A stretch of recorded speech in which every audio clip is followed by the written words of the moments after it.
Bhagwan Sri Ramana Maharishi told his devotees, eternal happiness is the goal. The world progresses by intellect. All that is great in this world is just a manifestation of the intellect. What is the goal towards which the world is moving? What is the world striving for? Careful observation will show that all are striving for happiness. From the smallest ant to the greatest emperor, everyone is tirelessly working for what? For happiness and happiness alone. Everyone is anxious that at present it is this anxiety which impels men to work. This craving for happiness is not wrong, it is indeed desirable. But since men are constantly endeavoring to obtain more happiness, it is evident that happiness in full has not yet been obtained. Man is constantly trying to accumulate such sources of pleasure as food, dress, house, employment, wife, and children, because he believes that happiness will be derived from these sources. But the happiness which man thus obtains is fleeting and impermanent. For a while there seems to be happiness, but then it fades away. If we analyze the various ways by which man obtains happiness, we will come to a general conclusion.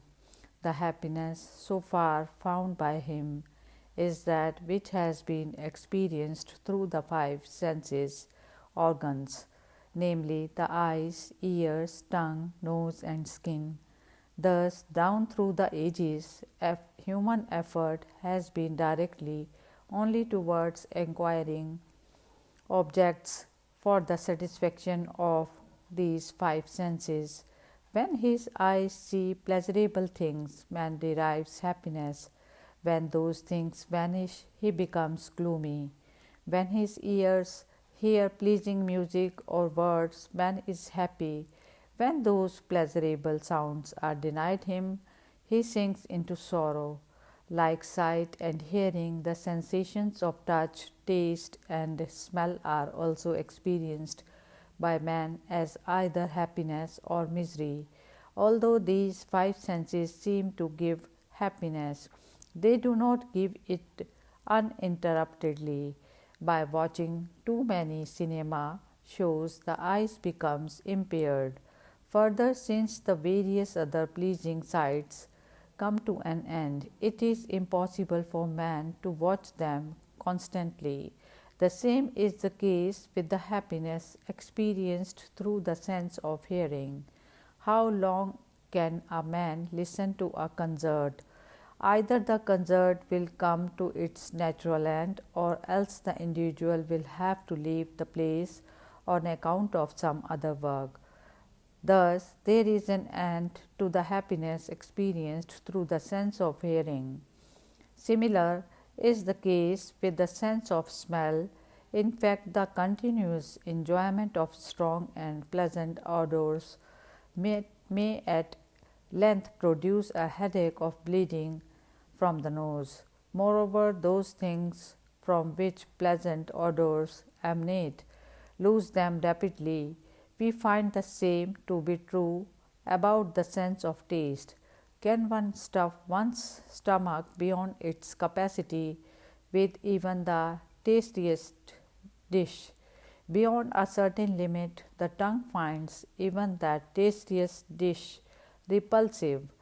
Hence, even taste doesn't give permanent happiness. Let us now consider the sense of touch.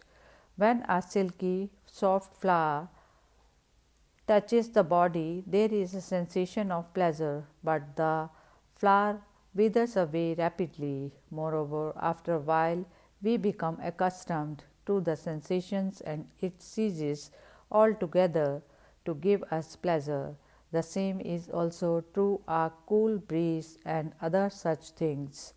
Hence, the pleasure experienced through the sense of touch also cannot be permanent. Therefore, the happiness acquired through any one of these five senses cannot be enjoyed continuously.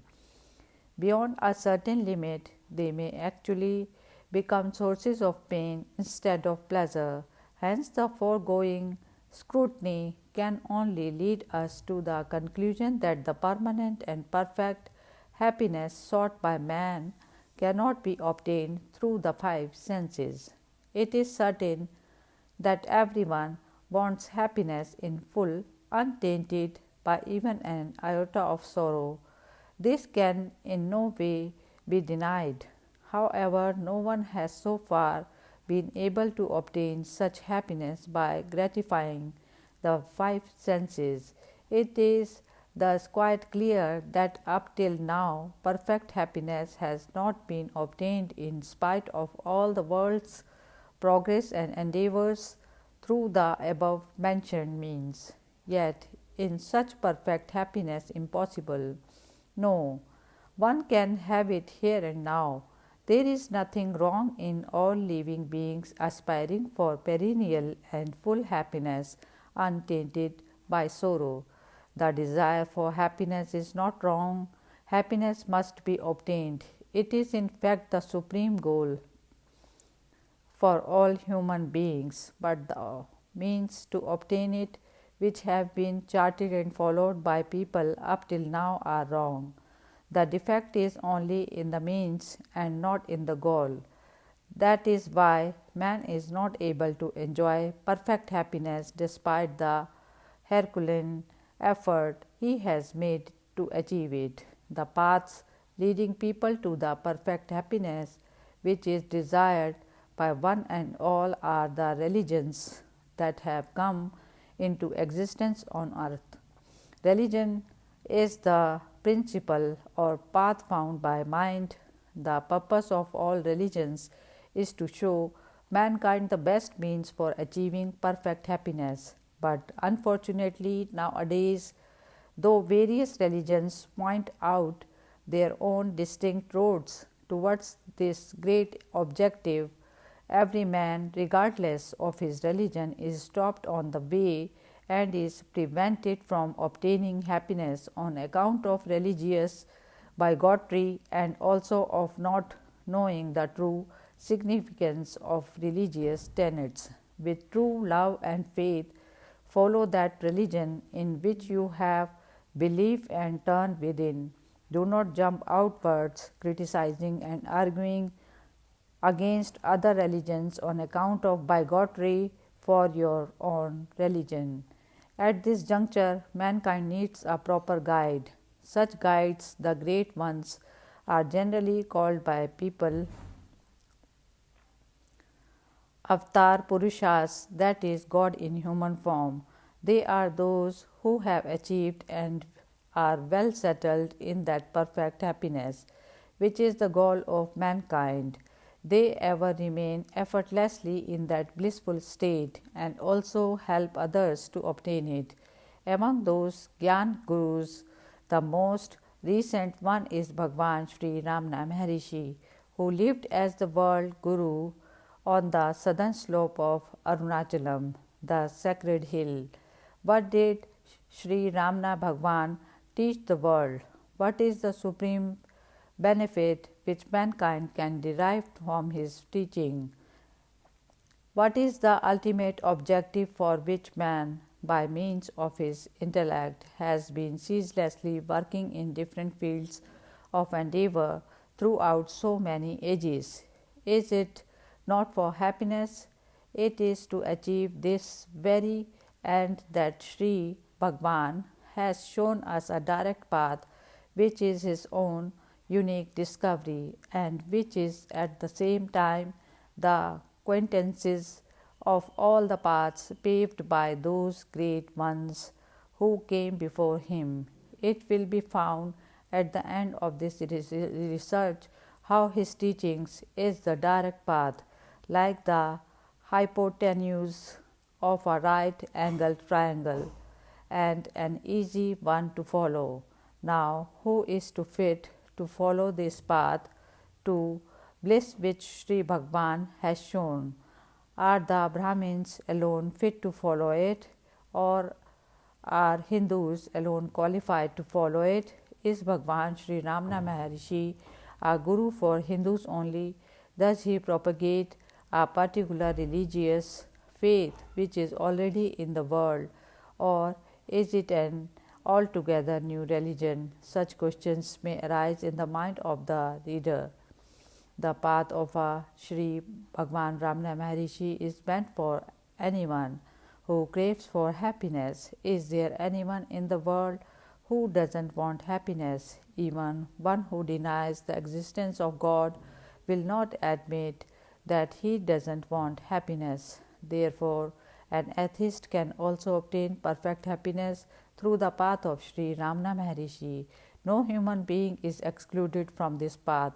Sri Ramana Maharishi is not a preacher of any religion. He belongs to no religion or country, since he shows the way to perfect bliss, which is the common aim of the whole world.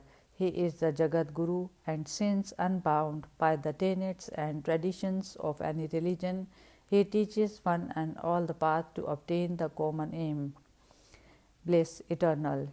He is indeed the Lok Mahaguru, the Guru for the whole world. People of all religions have come to him and have been benefited.